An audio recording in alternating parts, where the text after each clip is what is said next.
புதுச்சேரி காவல் நிலையங்களில் தேங்கி கிடக்கும் பறிமுதல் செய்யப்பட்ட இருசக்கர வாகனங்கள் தமிழக அரசை பின்பற்றி ஏலம் விட வேண்டுமென சமூக ஆர்வலர்கள் அரசுக்கு கோரிக்கை விடுத்துள்ளனர்.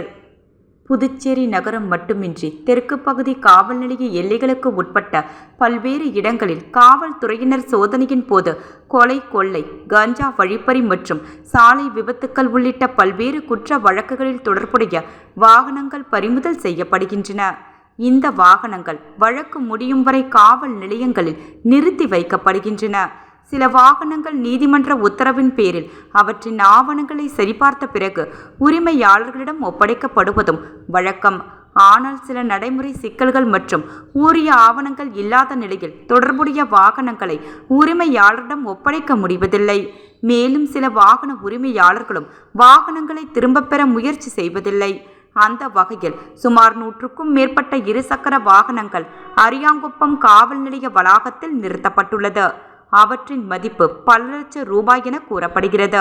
பல்வேறு குற்ற வழக்குகளில் தொடர்புடைய வாகனங்கள் வழக்கின் போது நீதிமன்ற சொத்தாக மாறிவிடுவதாலும் வழக்கு விசாரணை முடிய குறைந்தபட்சம் 2 முதல் 4 ஆண்டுகள் வரை ஆகிவிடுவதாலும் அந்த வாகனங்கள் மழையில் நனைந்தும் வெயிலில் காய்ந்தும் துருப்பிடித்து உருகுலைந்து வீணாகும் நிலை ஏற்படுகிறது.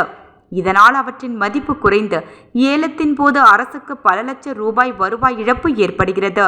மேலும் மழை காலங்களில் தண்ணீர் தேங்கி டெங்கு கொசுக்கள் உற்பத்திக்கும் வழிவகுக்கிறது. இதனால் சுகாதார சீர்கேடும் ஏற்படுகிறது.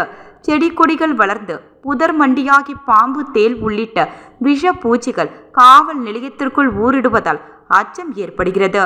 எனவே புதுச்சேரி அருகே உள்ள தமிழ்நாடு கடலூர் மாவட்ட காவல்துறை சார்பில் நேற்று முன்தினம் 26 மோட்டார் பைக் மற்றும் ஒரு கார் ஏலம் விடப்பட்டது.